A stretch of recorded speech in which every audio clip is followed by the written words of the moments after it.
Olá para você que nos acompanha no YouTube do Diário de Pernambuco. Nós trazemos agora a completa entrevista com a advogada Maria Vanique Sarinho, que é especialista em propriedade intelectual, direito digital e também proteção de dados. Essa entrevista, você tem um pedaço dela no nosso jornal impresso, mas na íntegra você consegue assistir aqui no YouTube e também a entrevista por escrito no portal do Diário de Pernambuco. Olá Maria, tudo bem? Seja bem-vinda aqui ao Diário de Pernambuco. Muito obrigado pelo seu tempo para vir aqui no nosso estúdio conversar um pouquinho sobre essa inteligência artificial que está chamando tanta atenção ultimamente, né? Eu que agradeço o convite. É sempre interessante falar sobre assuntos que são de grande interferência na prática, mas que as pessoas ainda têm muitas dúvidas. A começar pelo próprio nome, Deepfake. O que é esse Deepfake que está sendo tão comentado? Está na novela, está com o Papa? Explica para a gente um pouquinho como é essa ferramenta. Esse é um nome que se convencionou trazer para imagens, vídeos ou até a utilização da própria voz que são criados por inteligência artificial generativa. E aí, explicando um pouquinho o que é isso. Inteligência artificial é uma ferramenta que utiliza aprendizado de máquina para cumprir tarefas. Nesse caso, a inteligência artificial usa imagens ou voz ou texto já existente no mundo, na internet, na base de dados que forma a base dessa inteligência artificial para criar novas coisas. Podem ser novos textos, novas imagens ou uma nova utilização da voz de alguma pessoa. Por que é chamado deepfake? Porque muitas vezes essa inteligência artificial cria uma imagem tão interessante, tão incrível, tão parecida com a realidade, que a gente fica em dúvida se aquela coisa é verdade ou não. Mesmo que envolva, por exemplo, a imagem de uma pessoa que já faleceu no século XIX tirando uma selfie. Por exemplo, Van Gogh tirando uma selfie no celular. A gente sabe que ele nunca conviveu com o celular, seria impossível essa selfie. Mas por meio dessa ferramenta, é possível criar imagens muito críveis, que parecem muito com a realidade. O deep é profundo e o fake é o falso, né? Então seria um falso profundamente, bem intenso, né? Isso, que é muito fácil de confundir com a realidade. E a gente viu isso recentemente, por exemplo, com fotos do Papa Francisco utilizando uma veste fashionista de uma marca de moda. No momento, a gente pode identificar essas imagens com alguns pequenos defeitos, que a inteligência artificial com certeza vai superar em alguns meses ou semanas. Mas, por exemplo, a mão da imagem ela não é muito bem definida, os objetos que são segurados não foram muito bem definidos, a gente percebe alguns pequenos defeitos. Ou simplesmente conhecendo a pessoa ou aquela personalidade, é estranho. E aí acho que por isso que gerou tanta curiosidade, que um papa utilize uma marca de moda. A própria imagem já foi muito provocativa e um pouco fora do que ele costumaria fazer. Isso também, o Papa Francisco, que é tão franciscano no seu modo de vida, né? Isso também é uma coisa que pode levar a gente a desconfiar de que um vídeo, uma foto possa ser falso. É quando uma pessoa age de uma maneira muito diferente do que ela agiria no seu cotidiano ou na sua vida pública, por exemplo. Mas não dá para fazer isso aleatoriamente. Possivelmente eles devem ter pedido autorização ao Papa, ou se não pediram, fizeram errado. Isso é interessante a gente falar. Nossa imagem, nossa foto, o vídeo da gente, ou até mesmo a nossa voz, é protegido pelo direito de personalidade. O que é que isso significa? Que eu posso controlar e definir e autorizar para que essa foto vai ser utilizada. Para uma campanha publicitária ou para uma palestra, por exemplo. E nesse caso não houve essa autorização, simplesmente houve um comando dado para essa inteligência artificial generativa, ou seja, essa inteligência artificial criou uma imagem nova que não existia antes, combinando o Papa Francisco com uma marca de moda. E isso foi tão bem feito que confundiu bastante pessoas. E quais seriam as penalidades que poderiam caber aí nesse caso? Se o Papa quisesse ou se o Vaticano quisesse interferir? No caso do Papa Francisco em específico, o que aconteceu juridicamente, assim, de acordo com o direito, é que houve um uso não autorizado comercial da imagem dele. E isso pode gerar indenização e pedir para que essa imagem não seja mais utilizada na justiça, por exemplo. Mas muitas vezes essas imagens criadas por inteligência artificial vão muito além. Cometem crimes, por exemplo, usam a imagem ou a voz de uma pessoa para falar coisas racistas, tem um discurso machista ou xenofóbico, e isso é um crime. E aí também pode ser utilizado o judiciário para imputar um crime à pessoa que criou essa imagem. Para além do Papa Francisco, isso pode acontecer comigo ou com você, ou com qualquer um de nós que estiver assistindo agora, né? Isso, exatamente. A gente sabe que já existe muitas vezes o uso de foto sem autorização. E a utilização desses deepfakes é ainda mais convincente do que o uso de uma simples foto, porque você tem um vídeo, tem a voz da pessoa.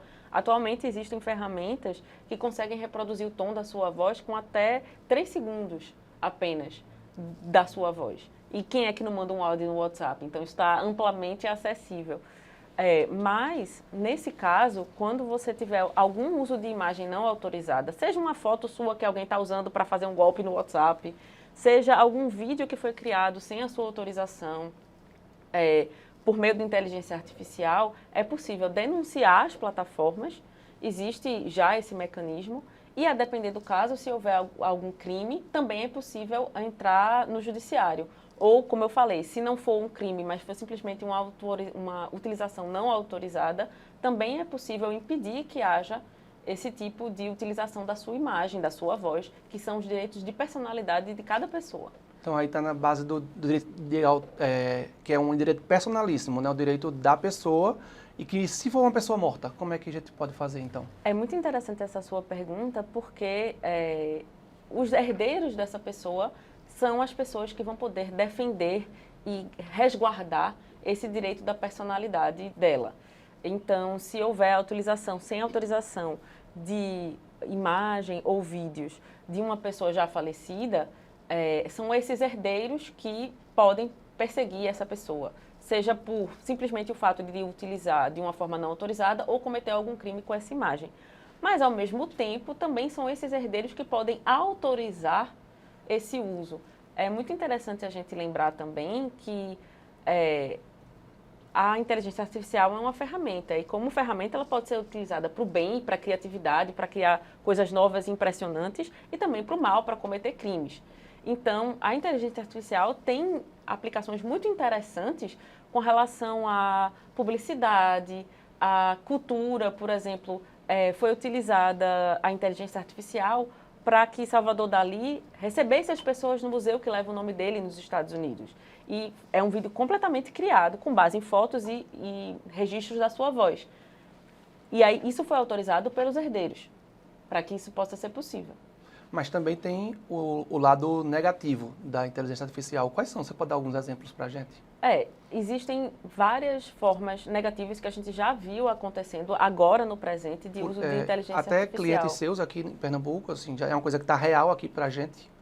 Eu não conheço nenhum caso de grande monta aqui em Pernambuco, mas com certeza já houve, por exemplo, nos Estados Unidos, a utilização de vídeos de candidatos fingindo que estava bêbado, por exemplo. Existiu durante essa guerra da Ucrânia um vídeo falso do presidente da Ucrânia se colocando como derrotado e desistindo da guerra. Isso tudo já aconteceu. E esse é um dos casos, né? Utilizar esses vídeos para objetivos políticos. Diminuir a imagem de um oponente político, ou fazer um oponente falar uma coisa extremamente racista, que ele nunca falaria, ou alguma coisa criminosa, ou se comprometer, fazer alguma coisa embaraçosa perante o público. Isso já aconteceu.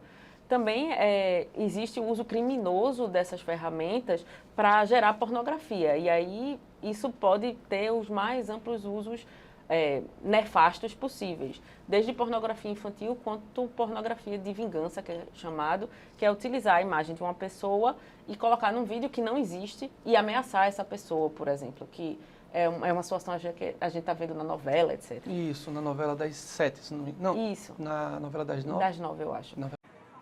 Oi, amiga. Como você tá? Onde é que você tá? Você já tá no Brasil? Eu vou te mostrar. Que lugar lindo é esse? Onde é que é isso? Em Paris. Em Paris? Cara, você realmente é muito viajada, hein? Que demais! E as fotos? E as fotos? Fez as fotos? Fez as fotos? Ah, eu te mandei algumas. Você viu? E aí também podem ser utilizadas as ferramentas de inteligência artificial para criar provas que não existem. Criar Vídeos. provas para o jurídico? Sim, tentar, né? Sim. Tentar falsificar provas, por exemplo. Prints de Print tela? de tela, E-mail ou falso. vídeos, e-mails falsos. Isso tudo pode ser utilizado. Então, a gente tem que ter muita atenção e também, eu acredito, devem estar sendo criadas outras ferramentas para detectar quando foi utilizada a inteligência artificial, porque é muito importante a gente lembrar disso. A inteligência artificial deve ser utilizada com transparência. É importante que as pessoas saibam quando ela foi utilizada, porque às vezes é muito difícil de detectar com o olho nu. Então, ter esse aviso é visto como uma boa prática ao redor do mundo, entendeu? Quando você fala em boa prática, é porque ainda não tem uma legislação específica que trate sobre isso? A legislação já está surgindo em alguns países, mas isso é considerado uma prática de mercado interessante. Questão de ética e moral. De ética e moral e também de direito de consumidor, direito da concorrência, impedir que as pessoas sejam ludibriadas. Porque, por exemplo, no caso do Papa Francisco, quem viu ele com aquele jaquetão branco, um católico mais fervoroso, um fã dele, pode querer um casaco igual aquele só porque viu o Papa usando. Isso. A gente já teve essas situações, por exemplo, com Photoshop, imagem de famoso, mas agora isso está potencializado porque a ferramenta é muito mais sofisticada. Então, para haver esse tipo de endosso de uma marca, sempre é preciso haver a autorização da pessoa. Não precisa ser um crime para que você possa impedir que a sua imagem seja utilizada. Pode ser simplesmente uma propaganda que você não concorda.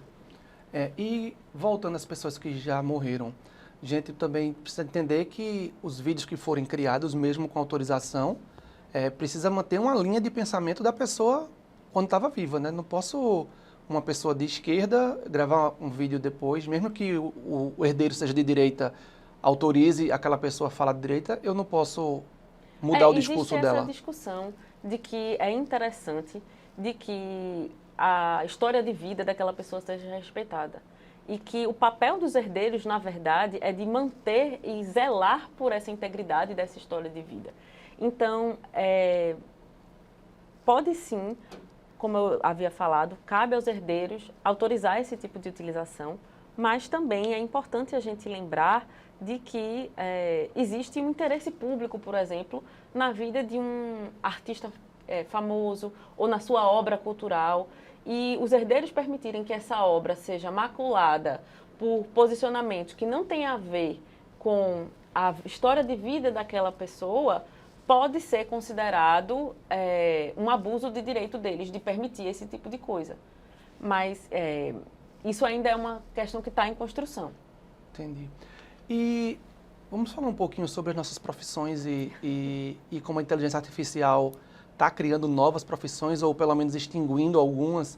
A gente vê que no jornalismo, por exemplo, na minha área, a inteligência artificial consegue escrever textos, fazer notícias. Como é que isso acontece? O que é que acontece? Essa inteligência artificial generativa, como eu falei, ela cria novos textos, novas imagens, novos vídeos, de acordo com a base de dados que foi colocada para ela. E essa inteligência artificial, digamos assim, sumariza, resume aquela informação de acordo com o que for perguntado pela pessoa que fizer as perguntas corretas para ela, certo? Criando um novo texto de acordo com aquele pedido que foi feito. É isso que acontece. Na prática, isso já existe para escritórios de advocacia que criam petições, para alguns órgãos jornalísticos que criam textos, também no ponto de vista de imagens, para algumas criações de design, ou pelo menos um ponto de partida. A gente sabe que a inteligência artificial, como eu disse, é um aprendizado de máquina, ela ainda está aprendendo, e ela está sendo continuamente validada por humanos. Quando a gente faz uma pergunta e diz, o ChatGPT errou aqui, eu vou consertar o texto. A gente está corrigindo e melhorando o aprendizado da inteligência artificial. Então, com base nisso, vão sendo criados textos cada vez mais sofisticados, mas que eu acredito ainda não substitui completamente a criatividade e inovação que o ser humano tem. É mais uma ferramenta. Mas, pelo que você acompanha da área, você está bem mergulhada nessa área, há que tempo essa inteligência artificial pode chegar a atrapalhar profissões ou gerar demissões por mão de obra, por facilitar o trabalho daquela... Existem previsões de que em 2026, ou seja, daqui a 3 anos apenas, 90% do conteúdo da internet vai ser gerado por inteligência artificial. E é interessante a gente pensar nisso porque é mais uma ferramenta, mas é uma ferramenta, digamos assim, de compilação, de resumo, pelo menos até o momento. Apesar de criar novos textos, eu acredito que o que é interessante pensar é que se existe uma ferramenta que consegue fazer aquele serviço repetitivo que você demoraria horas para fazer, talvez agora sua atuação profissional seja mais criativa, otimizada. Você vai ter mais tempo para criar e pensar em novas soluções e não ter que pôr em prática tarefas repetitivas que você teria que fazer antes. Mas é óbvio que existe um impacto, sim, e é um impacto significativo, principalmente para profissões em que há muita tarefa repetitiva. E eu acredito que o mercado ainda não está completamente pronto para reeducar e reabsorver as pessoas para que elas não simplesmente sejam demitidas por causa da inteligência artificial. Eu acho que precisa, sim, de um período de adaptação de todo Eu acho mundo. que daqui a 3 anos eu ainda lhe entrevisto. Não vai ter aqui um holograma fazendo perguntas para outro, né? Vamos usar nossas vozes e nossos gestos para isso. Voltando para aquela parte das pessoas que são prejudicadas, né, pela inteligência artificial, tem o uso sem autorização da imagem, ou a mudança de discurso na voz, ou até uma ridicularização mesmo, usando sua voz para serem ridicularizadas as pessoas. Onde é que elas podem denunciar isso, além da plataforma? Mas eu digo, existe uma delegacia específica, existe um grupo de advogados específicos que vão investigar, que vão atuar nesse caso. Como é que se dá o processo desse tipo de... Então, quando existe a utilização para algum tipo de crime, é interessante, primeiro, a gente fala de denunciar as plataformas porque existe uma preocupação, e aí também de cobrar essas plataformas para que elas vigiem melhor, já que elas lucram tanto com o tempo das pessoas, né? Para que elas vigiem melhor e melhorem o ambiente em que está acontecendo esses negócios digitais. Então, denunciar na plataforma sempre é importante, porque digamos assim, é um primeiro passo. E pode ser um passo bastante efetivo para derrubar esse tipo de conteúdo. E essa denúncia, um print dela, já que está falando tanto de... É uma prova? Denunciei Pode ser, sim. Já junto como sim, prova? É importante juntar como prova também, principalmente se houver algum tipo de crime. E aí podem ser buscadas as autoridades policiais, advogados, porque, de novo, existem repercussões do ponto de vista financeiro, por exemplo, de você querer cobrar uma autorização de uma propaganda que fizeram com a sua imagem e a empresa está lucrando com a sua imagem e não lhe pagou nada. Isso pode ser uma situação. Ou pode ser também uma situação criminosa. E aí você buscar reparação e impedir que essa pessoa continue cometendo novos crimes é fundamental. Como é que eu entendo que é um crime? É quando eu já perceber que isso me incomoda, eu já devo procurar algum esclarecimento? Eu acho que isso é fundamental, porque o simples uso da sua imagem sem autorização não é um crime, mas pode ser impedido por você. Mesmo que seja uma coisa elogiosa, por exemplo, um vídeo que criaram de mim de biquíni na praia. Eu estou com um corpo maravilhoso de Gisele Bündchen, mas eu não quero esse vídeo na internet. Isso não tem a ver com a minha postura profissional. Eu não autorizei esse tipo de uso. Eu posso pedir para que seja tirado esse vídeo e que a pessoa seja punida por isso, no sentido de tirar o vídeo, pagar danos morais, caso eu me sinta constrangida, tenha a minha honra atingida, por exemplo. E aí já vai todo o espectro de crimes que a gente já conhece, de injúria, crimes contra a honra, pornografia, ameaças, racismo. todos esses crimes já existem. O que acontece é que a inteligência artificial é uma ferramenta que acaba por potencializar o alcance e a credibilidade de vídeos falsos com relação a isso. Doutora, e quando a gente fala nesse incômodo, por exemplo, se eu vou numa loja e tiro uma foto minha, eu sei que isso não tem muito a ver com a inteligência artificial, tem mais a ver com a propriedade da imagem, mas só tiraram uma foto minha, pediram para tirar uma foto minha, postaram e terminou que aquela foto minha deu um possível lucro à empresa. Eu posso requerer parte desses lucros? Eu posso dizer que... E como é que se dá também a autorização para que quem tirou a foto fique respaldada de poder usar? Então, é muito interessante você falar sobre esse tema. Pessoal das lojas que quer fazer conteúdo em rede social, é muito importante ter autorização e registro dessa autorização das pessoas que vão aparecer na rede social e dizer para que vai ser utilizado. Se é só por um conteúdo jornalístico, se é por um conteúdo de informação, ou se vai ser utilizado como publicidade, em quais canais isso vai ser vinculado. É importante ter essa autorização para a pessoa que está tirando a foto, que está fazendo essa promoção, se resguardar. Porque, sim, caso não haja esse registro, a pessoa que se sentir prejudicada pode acionar quem fez essa foto. E aí, se você tiver o registro de que ela autorizou, e essa autorização pode ser gratuita, tá? Não é necessariamente uma autorização que você paga alguma coisa, mas é bom ter esse registro de tipo, você quer aparecer na nossa rede social? Tudo bem, olha, vai ser de graça, tá bom? Você assina aqui que você autoriza aparecer na nossa rede social. Ou se a pessoa gravou um vídeo, Maria, eu posso gravar um vídeo dizendo que tu comprou essa roupa aqui para postar que você comprou essa roupa e que a gente achou muito legal em você. É interessante a gente ter um meio de prova, né? Pode ser um vídeo. Eu, como advogada, gosto de papel, eu gosto de ter algum termo, até porque isso, normalmente na hora, a pessoa esquece de dizer para que qual vai ser o tempo, onde é que vai ser veiculado, e normalmente o termo tem isso. E aí é outro ponto interessante de falar da inteligência artificial.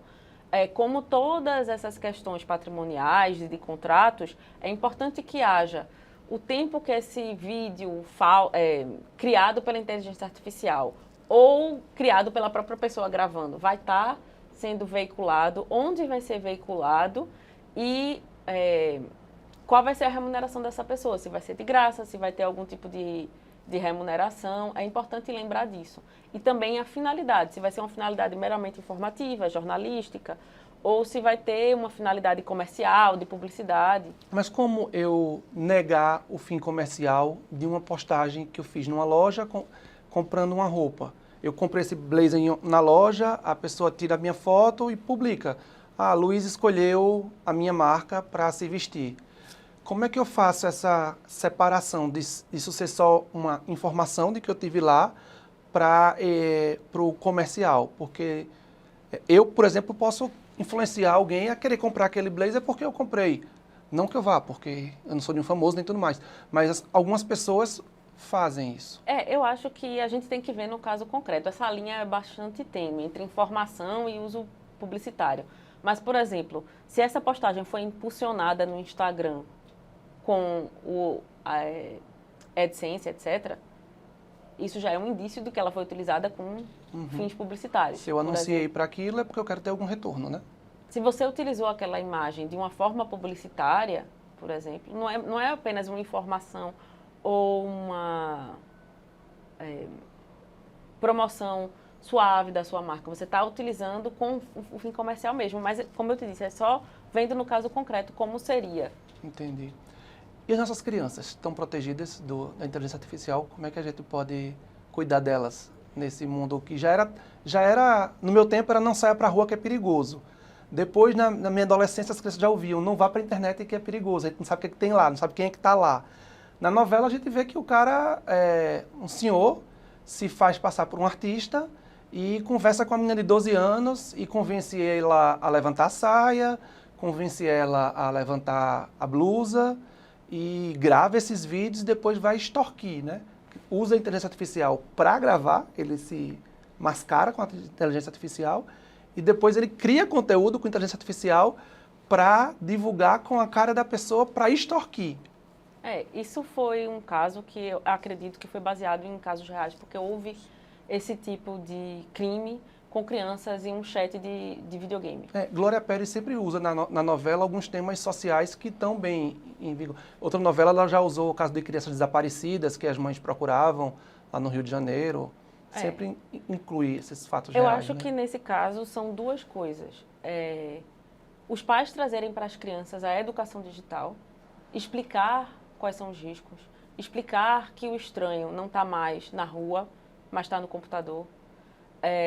Ter essa abertura e esse diálogo com os filhos para falar, olha, se você está desconfortável, fale comigo, ou fale com um amigo, ou fale com a professora. Eu sei que é difícil porque esses são temas que são tabus, mas é importante educar nossas crianças para ter pensamento crítico, para não se abrir para os estranhos na internet e para desconfiar de comportamentos estranhos. Pedir para levantar uma saia não é um comportamento normal. Mas é muito... o que se chama de engenharia social, é muito sutil. Isso não começa pedindo para levantar a saia. Começa com uma amizade, um envolvimento de uma criança e é sempre o adulto o culpado. Outro ponto que é muito relevante é a responsabilidade das plataformas com relação a esse tipo de ocorrência. Por exemplo, nesse caso fictício, é uma criança de 12 anos que está numa plataforma. No Brasil, de acordo com a LGPD, é preciso que haja autorização dos pais para que crianças entrem e tenham seus dados utilizados. Ou seja, para que seja sua imagem, sua foto, que entre numa rede social. É por isso que você vai ver que muitas vezes as redes sociais não são permitidas para menores de uma certa idade. Que mesmo assim elas fingem na hora de se cadastrar e colocar uma data... Isso. E aí é uma outra questão. Será que as plataformas estão fazendo tudo o que elas podem? Se elas conseguem identificar tão bem nosso perfil de anúncio, para saber se eu sou uma mulher de uma certa idade, que tem um interesse em plantas, será que elas não conseguem identificar quando um usuário tem um comportamento que corresponde a uma criança que não deveria estar na plataforma? Esse é um questionamento. Outro ponto é o seguinte, a plataforma pode ter o que a gente chama de privacidade como design, privacy by design, e proteger as crianças. Existem documentos da ONU sobre isso, eu escrevi um artigo sobre isso também, que é, por exemplo, você não permitir que estranhos entrem em contato com essa criança, e sim pessoas apenas que ela já aceitou como amigos. Não pode haver um chat, por exemplo, de um estranho abordando a criança, e sim alguém que a criança aceite, primeiramente, por exemplo. Ou controles de privacidade que são controlados pelos pais dentro de uma certa idade. E aí você ir diminuindo esse controle dos pais conforme a criança vai ficando mais velha. Por exemplo, uma criança de 16 anos e uma criança de 12 anos poderiam ter liberdades diferentes. Diminuir o tempo de tela dessa criança, por exemplo, você, a partir de um certo horário, você não permite mais que cheguem chamados de chat para uma certa criança, a partir das 9 da noite para crianças de 12 anos. Por quê? Porque isso inibe muita coisa. Porque durante o dia as crianças normalmente estão com os pais e de noite não. O estranho não vai conseguir entrar em contato com a criança que não tenha pedido para ser amiga dele antes. Essa mensagem não vai chegar de noite. Isso tudo são coisas que a plataforma pode fazer para minimizar esses riscos. Porque também, de acordo com esse estudo da ONU, as crianças, principalmente na América do Sul, são muito mais aptas com a tecnologia do que seus pais. E eu também preciso pontuar, antes da gente terminar, que o adolescente, ele é responsabilidade do pai. E ele já pode criar um deepfake. Então, o que ele fizer na internet é responsabilidade dos pais também?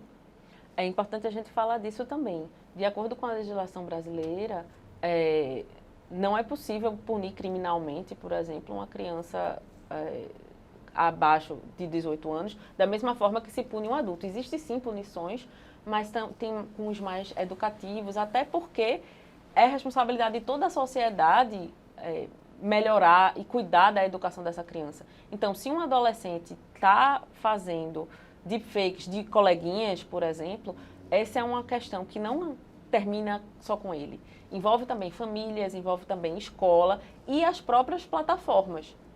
Acho que na própria novela, o enteado do Moretti fez um vídeo com ele, gerou repercussão, que ele teve prejuízo na empresa. São outros personagens, né? Não o caso daquela menina. Mas na mesma novela, o adolescente que não gostava do padrasto fez um vídeo de deepfake com ele e o padrasto teve prejuízo financeiro. Foi um vídeo racista aquele que fez sobre o padrasto. Eu não conhecia esse caso, mas aí, de novo, é um caso de responsabilização por uma utilização indevida da imagem. Se essa pessoa está apta para responder completamente de acordo com a lei ou só dentro da sua capacidade enquanto criança e adolescente, isso vai ser verificado no caso concreto. Mas aí os pais podem ser responsabilizados? Com certeza. A indenização por dano da imagem vai para o pai? É possível que seja assim. Então o pai precisa tomar conta. Realmente, se não pelo bem do filho, pelo bem do bolso, ele vai ter que de alguma forma cuidar do que o filho está. Eu acho que trazer essa educação digital e conversar sobre esses temas nas escolas e trazer esse senso crítico. Olha, nem tudo que é um vídeo que está na internet é verdade.